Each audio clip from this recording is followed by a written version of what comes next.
Salut à tous, c'est Drungzy, champion ESL One Battlefield. Aujourd'hui, je vais vous donner mes astuces pour vous améliorer sur Battlefield Hardline sur 01net.com.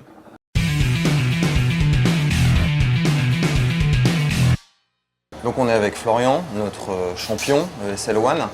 Donc on est sur une map qui est thème poursuite infernale donc sur Hardline. Donc selon champion, c'est une map intéressante déjà d'une parce que c'est une nouveauté dans Hardline, c'est ça? C'est une nouveauté dans Hardline, mais c'est surtout hyper défouloir et super facile à prendre en main pour n'importe qui n'a jamais joué à Battlefield auparavant. Ok.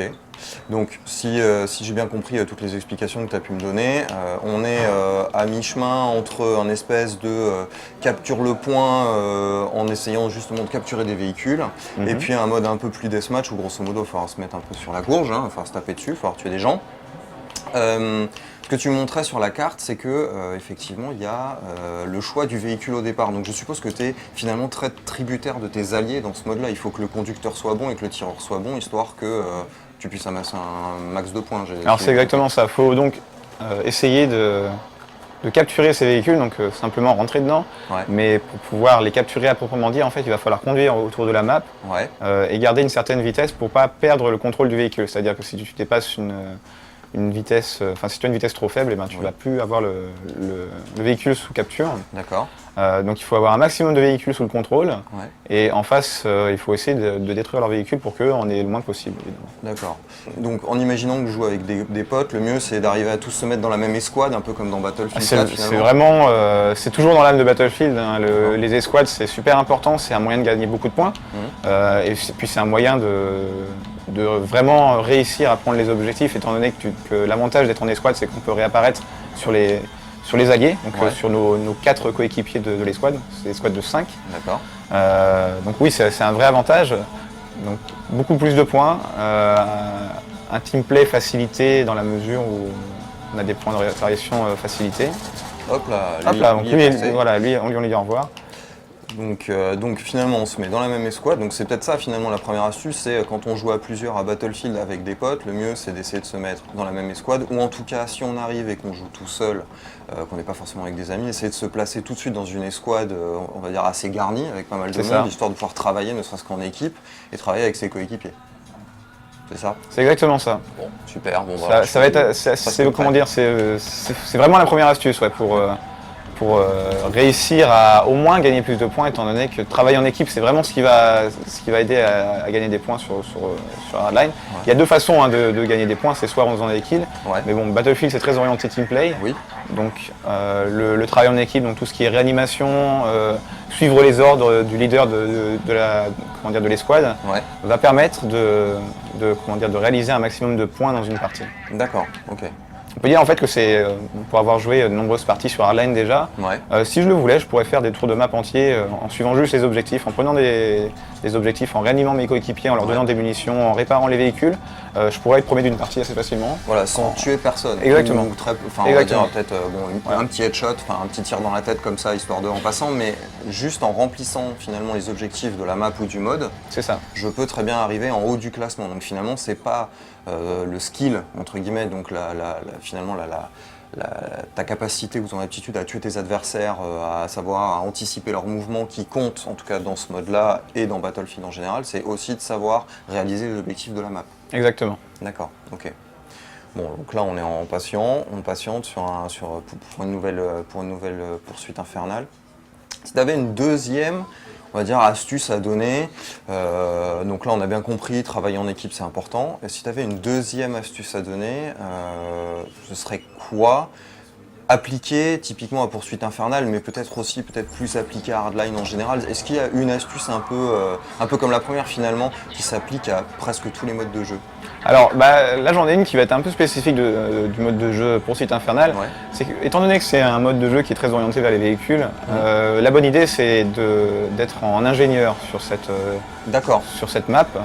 Donc là tu vas voir que par exemple dans mon escouade on est 3 ingénieurs. Étant donné qu'il faut réparer les véhicules et détruire les véhicules adverses, je crois que la classe ingénieur est la seule classe dans laquelle il y a des explosifs, donc un lance-grenade qui va permettre de sortir les véhicules assez facilement. On va pas avoir par exemple besoin de médecins ou de munitions, ou très peu, étant donné que voilà. Ok. Magnifique. Voilà, magnifique, super. Bon, bah, celle-là, on va la garder. Hein, elle est très bien, très très bien. Donc, on va juste rappeler, pour ceux qui ne connaissent pas trop bien Battlefield, hein, il y a différentes classes dans le jeu. Je crois que tu viens de mourir. Là, je suis mort, ouais. Ouais, c'est ça. Il y a différentes classes de personnages, enfin, en tout cas de professions dans Battlefield. Donc, on a les ingénieurs. Alors, c'est mécanicien, pas mécanicien, ingénieur. d'accord. Il y a opérateur, qui est le Toubib, en fait, c'est ça? C'est le médecin des autres C'est ça. Battlefield. L'exécuteur qui doit être l'assaut des autres Battlefield. Alors je crois que c'est plus le support, c'est celui Support, qui d'accord. redonne les munitions. On a, alors dans ce Battlefield, on change un petit peu les classes, on va pas avoir des machine guns, donc des armes automatiques de guerre vraiment qui font super mal. Ouais. On n'a pas ces grosses armes, étant donné que c'est un scénario qui n'est pas militaire, Ouais. c'est un scénario donc Urbain. Bandit contre Ouais. voleur. Oui, c'est un gendarme contre voleur. C'est finalement, ça, ce Battlefield, exactement. hein, ouais. Donc on a des fusils à pompe par exemple, là je crois que je suis en gentil, donc En policier. en policier, je suis pas certain. Confirmation.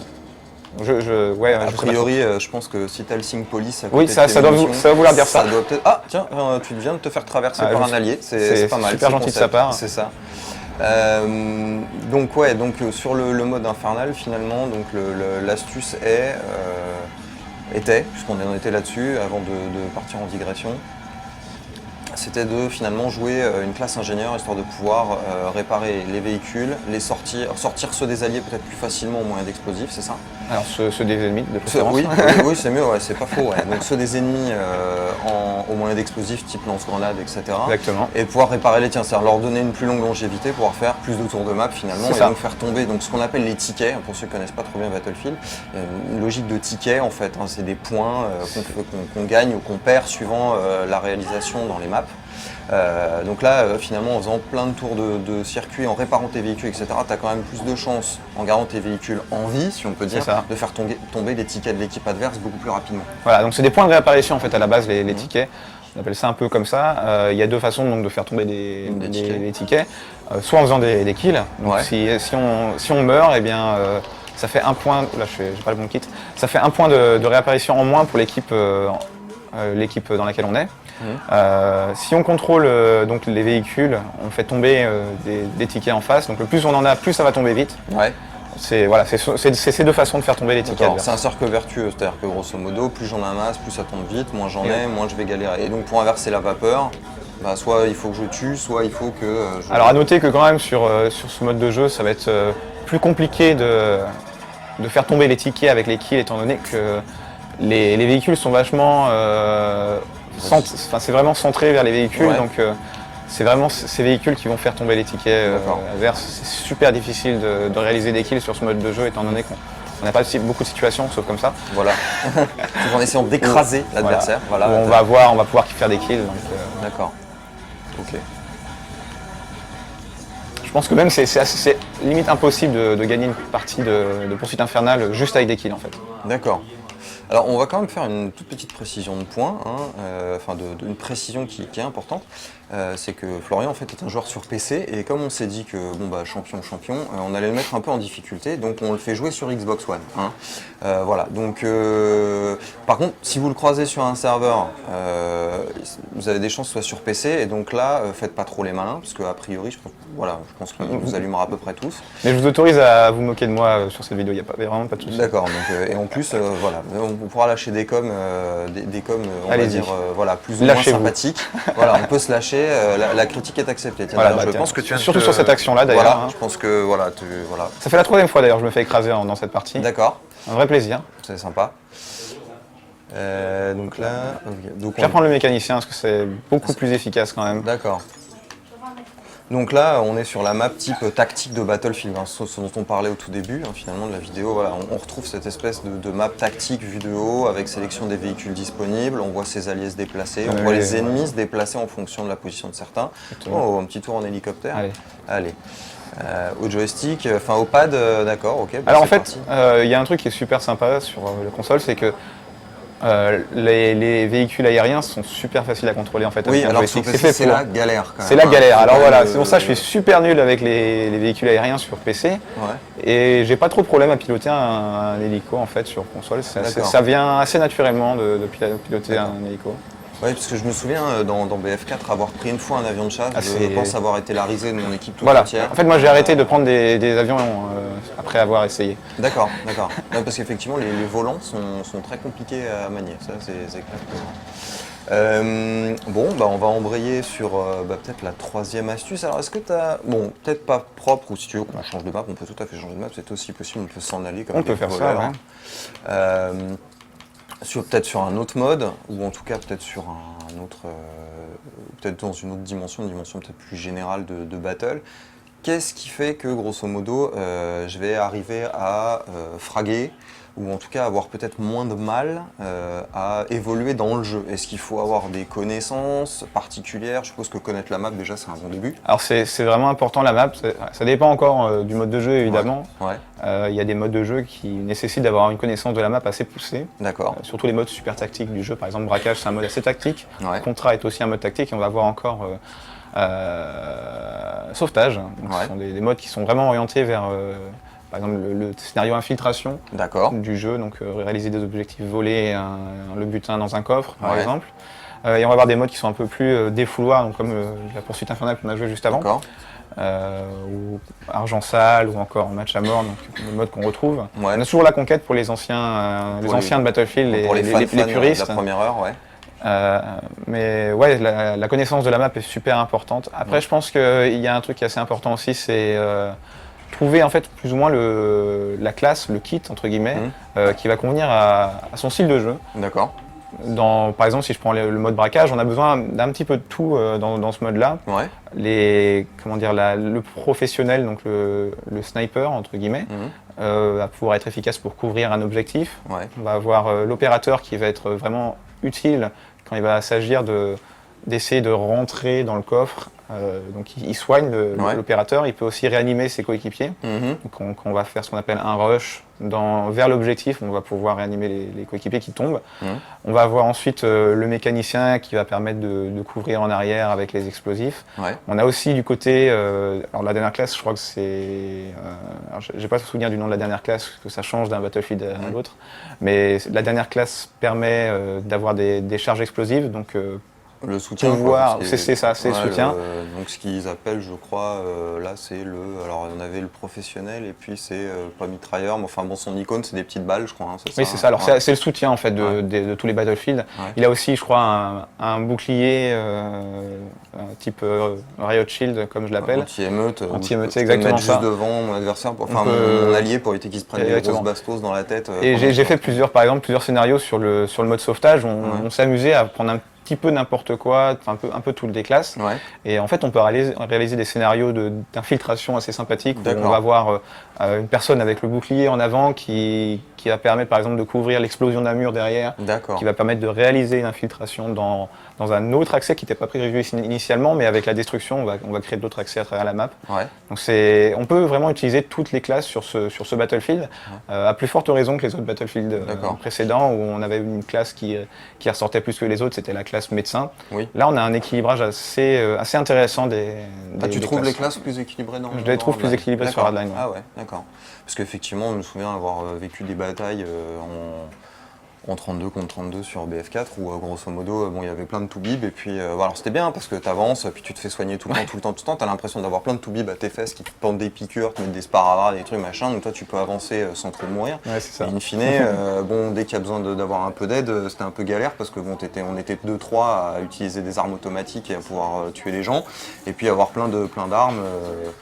Puis avoir plein de médics finalement pour nous soigner. Donc si tu me dis que là-dedans, donc dans Hardline, les classes sont plus équilibrées, on peut peut-être s'attendre à avoir des modes de jeu qui vont être un peu plus homogènes. Et finalement, est-ce que ton conseil ce serait pas plutôt que de effectivement jouer avec la classe qu'on aime bien, mais aussi essayer de peut-être trouver ou d'être un bon complément finalement de l'escouade aussi. Est-ce que ça pourrait être un conseil ? C'est une façon de faire, surtout quand on joue entre amis en fait, quand on essaie de vraiment rentrer dans une partie et qu'on veut gagner la partie. L'idée c'est vraiment d'essayer d'avoir un petit peu tout dans l'escouade pour ne manquer de rien en réalité. On aura l'opérateur qui, si jamais quelqu'un tombe dans l'équipe, va pouvoir permettre de réanimer. Si on a besoin de munitions, on a l'exécuteur, donc c'est ça, exécuteur. Voilà. Donc l'exécuteur va donner les munitions, le mécanicien donc, qui aura les explosifs et le professionnel qui va pouvoir couvrir derrière.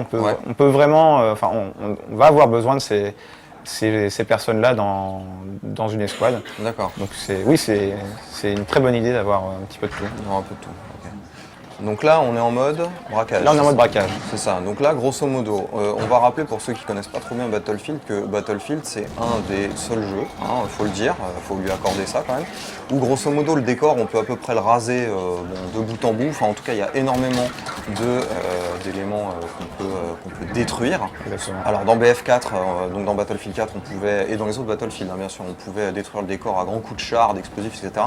Bon là, comme on n'a pas de char, on n'a pas d'explosifs, on va dire que ça va être plus avec des explosifs locaux type C4, etc. qu'on va pouvoir positionner sur des murs. Et comme tu le disais tout à l'heure, on peut tout à fait s'improviser une entrée dans un bâtiment en posant une charge de C4 sur un mur, en faisant un joli trou et en faisant passer ses alliés à l'intérieur.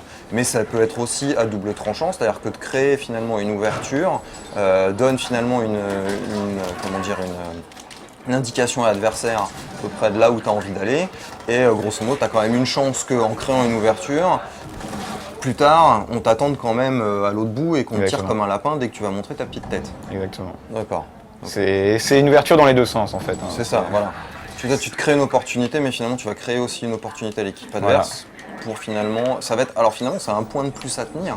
Parce que là on le voit en fait, il y a des points, il y a C évasion, B évasion, il y a finalement plusieurs points qu'il faut atteindre, ou en tout cas par lesquels il faut passer. Donc finalement, on peut, là toi tu es dans la team donc dans l'équipe des braqueurs, on peut imaginer que les policiers eux doivent absolument finalement contrer votre assaut et en tout cas le fait que vous êtes en train de vous faire un coffre et de ne pas vous enfuir avec le butin.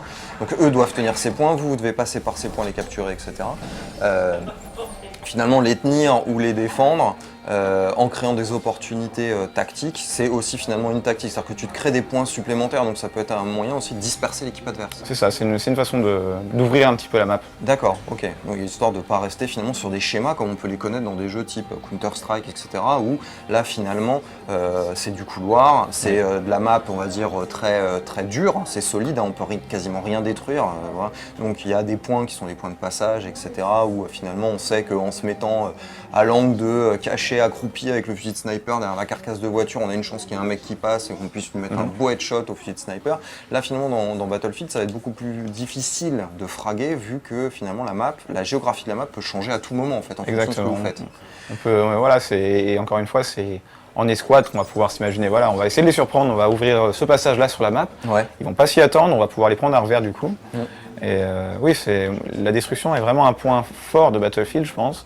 Qui permet de réaliser des stratégies tactiques très avancées. Donc la quatrième astuce, ce serait n'hésitez pas à tout détruire si vous en avez l'occasion. Alors, en fait. Pas forcément, pas tout détruire, mais en fonction des besoins, savoir n'hésitez percer pas. un bon trou, s'il y en a besoin, c'est bien. Parce qu'après, quand tout est ouvert, c'est beaucoup trop de choses à couvrir, trop de points d'entrée, donc c'est compliqué, surtout si on doit défendre un objectif. Si on a trop de points à couvrir, ça va être galère. On va se faire submerger assez rapidement, donc ouais. D'accord. Ok. Alors la cinquième astuce, alors tu vas me dire si c'est pertinent ou pas, mais moi la cinquième astuce que j'aimerais que tu me donnes, parce que je pense que je suis comme beaucoup de nos internautes, il y a des moments, je me prends ce qu'on appelle des headshots de l'espace, je sais pas trop d'où ça arrive, donc je me prends un beau tir dans la tête, j'avais pas vu le type, il était caché, etc.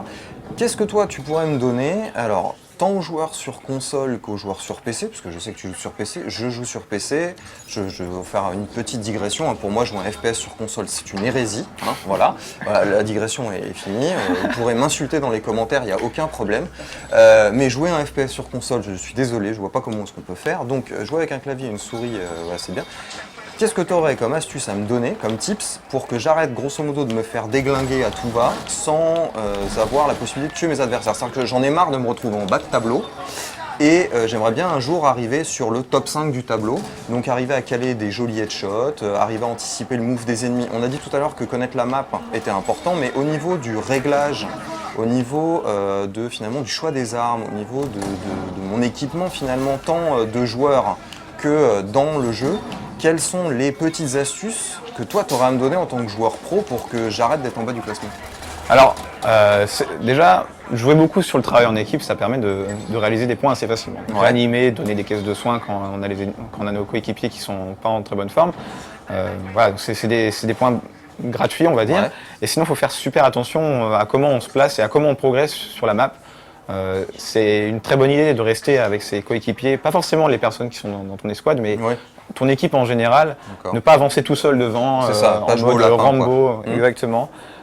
C'est une façon déjà de mieux avancer vers l'objectif, mais c'est aussi une façon d'être certain qu'on va se faire réanimer derrière par ses coéquipiers si jamais on tombe. Parce que si tu meurs trop loin devant, une bonne chance pour te faire réanimer. Je pense pas qu'il y ait beaucoup de médecins qui vont s'amuser à courir après toi pour te réanimer. Il faudra par exemple, il faut attendre le respawn comme ce qu'on voit là en fait, hein, entre les phases où tu te fais tuer parce que effectivement je te déconcentre en te parlant, il faut quand même dire les choses telles qu'elles sont. En te faisant réanimer finalement, si tu restes avec tes teammates, donc tes coéquipiers, grosso modo tu vas réussir à être peut-être rafistolé un peu plus rapidement plutôt que d'attendre le respawn, c'est-à-dire les quelques secondes pendant lesquelles tu ne peux pas jouer, tu es hors map et finalement ça peut comment dire, influencer sur, ça peut influer même tout le reste de la partie. C'est-à-dire que si quelqu'un n'est pas là, une équipe avec un membre en moins, on peut voir des maps se retourner. Exactement. Donc grosso modo, le tout petit premier conseil que tu me donnes, c'est jouer en équipe. Deuxième conseil, pour arriver à, on va dire, à se positionner peut-être plus facilement, etc. Est-ce que toi, tu as des réflexes quand tu es sur des maps, en tant que joueur de FPS, voilà, des choses que tu ne fais pas. Est-ce que tu tires à avantage, voilà. Est-ce que tu progresses toujours en courant? Est-ce que tu as tendance à t'accroupir pour tirer, des choses comme ça Alors moi, j'hésite pas à avancer sur la map. Cependant, il faut le faire intelligemment. C'est-à-dire que si on va avoir des situations où on a par exemple 2 ou 3 personnes, on va pas forcément essayer de chercher le challenge. Ouais. Et l'idée, c'est d'essayer de sortir déjà un. Par exemple, tu es au coin d'un mur et tu vas essayer d'en sortir un. Et s'il y en a 2 ou 3 encore derrière, eh bien, tu prends ton temps. Si tu es médecin, tu prends ta caisse de soins, tu reprends tes points de vie doucement et tu réessayes. Il ne faut pas essayer directement de sortir 2 ou 3 mecs parce que sur Battlefield, c'est assez compliqué. On tombe très rapidement en fait sur Battlefield. C'est pour ça. Pour les réglages, je suppose que bien régler son équipement, et puis on va terminer là-dessus, puisque après on va te laisser jouer quand même. Pour bien régler son équipement, tant sa manette finalement que sa souris, son clavier, c'est bien de bien connaître son équipement finalement. Et puis faut pas hésiter, ce que tu me disais tout à l'heure un peu hors caméra, faut pas non plus hésiter à prendre son temps pour peaufiner ses réglages, à baisser la sensibilité de sa souris quand on joue sur PC, parce que ça peut permettre de gagner en précision, etc. Et sur une manette, tout à l'heure on a vu, tu as fait quelques petits réglages, etc. Faut pas hésiter finalement à un peu dérégler le jeu pour trouver son confort de jeu. Voilà, alors faut trouver une configuration qui vraisemblablement pourrait bien vous aller. Et une fois que vous avez cette configuration qui semble vraiment optimale, en fait moi, depuis par exemple sur PC, mes réglages de souris n'ont pas bougé depuis 2 ou 3 ans. D'accord. Il faut vraiment essayer de les conserver parce que en fait, ça crée de vrais réflexes super importants. Qui permettent vraiment d'être dans des positions avantageuses par rapport aux ennemis. Donc la sensibilité de souris, c'est quelque chose de super important dans un premier temps. Et pour moi, une fois qu'on a trouvé vraiment ces réglages qui semblent super bons, et on les touche plus. D'accord, ok. Bon, bah écoute, merci. Je t'en prie. C'est sympa. Et puis, de toute façon, on n'a pas fini avec toi, puisqu'on va continuer à se regarder jouer un peu. Et puis on a encore d'autres questions à poser, mais on y reviendra plus tard. Merci à tous de nous avoir suivis.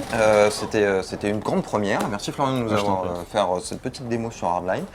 On espère que ça vous aura plu. Et puis, on vous dit à bientôt sur les serveurs, il me semble. Oui, sur PC dans tous les cas. Ouais, sur PC. Ah oui, alors sur PC, surtout pas sur console. Ne cherchez pas sur console, on n'y sera pas. Voilà, ça c'est clair. Merci à tous.